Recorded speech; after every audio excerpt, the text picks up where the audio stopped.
Dans cette vidéo, je vais vous expliquer ce qu'est un marché boursier et comment il fonctionne. Qu'est-ce qu'une action? Qu'est-ce qu'une obligation? Qu'est-ce qu'une entreprise? Qu'est-ce qu'un dividende? Et plusieurs autres sujets intéressants comme l'introduction en bourse, la différence entre le marché boursier primaire et secondaire, etc. Essayons d'abord de comprendre ce qu'est une entreprise. Nous pouvons considérer une entreprise comme un panier de biens. Les économistes aiment appeler ces biens des actifs, mais dans cette vidéo, nous les appellerons tout simplement des biens. Certains biens sont tangibles, c'est-à-dire que nous pouvons les toucher, comme une voiture ou une pomme. Certains biens sont immatériels, comme un nom de marque fort, Nike, Ferrari, etc. Imaginez que vous ayez pour tâche de répartir les biens dans le panier. Comment allez-vous procéder? Quel type de règles de partage devez-vous utiliser? Eh bien, il s'avère que les actions et les obligations constituent la règle de partage. Laissez-moi vous l'expliquer à l'aide d'un exemple. Disons que vous êtes charpentier et que vous décidez de créer une entreprise. Vous utilisez 10 000 € de votre propre argent et vous empruntez 10 000 € supplémentaires à votre ami Alex à un taux d'intérêt de 5%. Vous utilisez ces 20 000 € pour acheter des outils et un camion que vous pouvez utiliser pour transporter vos outils d'un endroit à un autre. À ce stade, il y a deux biens dans votre panier ou dans votre entreprise, le camion et les outils. Vous démarrez donc votre entreprise et au bout d'un an, vous réalisez un bénéfice de 50 000 €, sans compter que vous avez toujours le camion d'occasion et les outils dans votre panier. À ce stade, certaines personnes pensent que vous et votre ami Alex devriez chacun recevoir la moitié des biens et de l'argent, car vous avez chacun contribué au même montant. Mais Alex vous a prêté de l'argent, que vous avez ensuite investi dans l'entreprise. Vous devez à Alex 10 000 € plus 5% d'intérêt, soit 10 500 €. Après avoir remboursé Alex, il vous reste 39 500 €, 50 000 moins 10 500, plus le camion et les outils. La règle de partage que vous et Alex avez convenu d'utiliser à l'avance est qu'Alex recevra les premiers 10 500 € et rien de plus.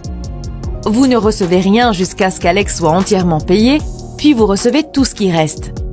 Dans cet exemple, Alex est le prêteur et vous êtes le propriétaire. En d'autres termes, Alex est un détenteur d'obligations et vous êtes un détenteur d'actions. Alex pourrait ne pas être heureux de cette situation car vous avez obtenu plus que lui et vous avez gardé le camion et les outils. Cependant, il est important de garder à l'esprit que l'argent d'Alex était beaucoup plus sûr que le vôtre. Si vous avez travaillé toute l'année et que vous n'avez pu couvrir que vos dépenses, cela signifie que votre bénéfice serait de 0. Dans ce cas, vous devriez vendre le camion et les outils pour rembourser Alex.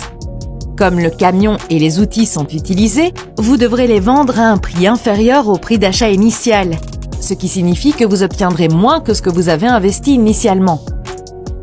Il s'agit d'un exemple simplifié, mais il est important de se rappeler que les détenteurs d'obligations, prêteurs, doivent être payés en premier et que les propriétaires actionnaires sont payés en dernier. Peu importe que l'entreprise s'agrandisse et gagne plus d'argent ou que le contraire se produise, cette règle ne change pas. Au fil du temps, le ratio dette-actif d'une entreprise peut varier et influer sur le risque de l'entreprise. Si l'entreprise gagne beaucoup d'argent et que la pile de biens garantissant les obligations augmente, le risque diminue. Bien entendu, si l'entreprise perd de l'argent, les biens diminuent et les chances que l'entreprise soit en mesure de rembourser les détenteurs d'obligations diminuent également. Disons que 2 ans se sont écoulés et que votre entreprise a bien marché et vaut maintenant 200 000 €. Vous avez acheté plus de camions et plus d'outils. En outre, vous vous êtes forgé une bonne réputation et vous avez gagné des clients stables. À ce stade, vous n'avez pas seulement des biens matériels dans votre panier, vous avez aussi des biens immatériels, votre réputation et vos clients stables. Disons que votre amie Charlotte voit le potentiel et veut investir 50 000 € dans l'entreprise. Vous pouvez certainement la laisser investir, mais vous devez d'abord décider laquelle des deux options vous voulez utiliser. Première option, vous pouvez laisser Charlotte investir 50 000 € directement dans l'entreprise. Cela signifie que votre entreprise vaut soudainement 250 000 € grâce au nouvel investissement de Charlotte. Si 250 000 € représentent les 100% de l'entreprise, 50 000 € représentent les 20%, ce qui signifie que Charlotte possède désormais les 20% et vous, les 80% restants. Il est vrai qu'après l'investissement de Charlotte, votre entreprise s'est agrandie, mais vous avez également cédé 20% de ses parts. La propriété que vous et Charlotte détenez est appelée Capital Investment. Les entreprises à capitaux privés sont, sans surprise, à capitaux privés.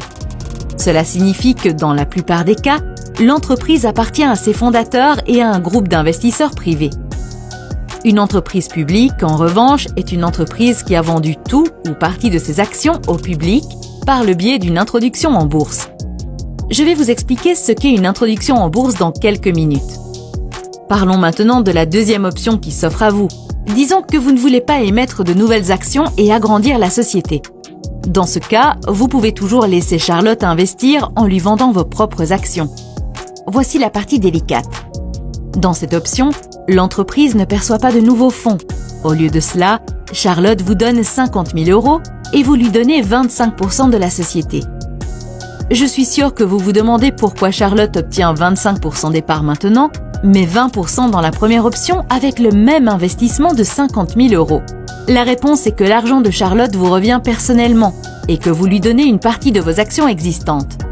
Votre société ne reçoit pas cet argent et de ce fait, elle ne devient pas plus grande qu'avant.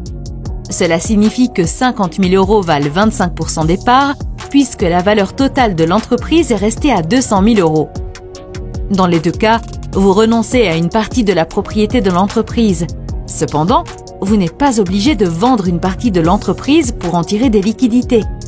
Vous êtes propriétaire des actifs et vous pouvez choisir de vous faire un chèque.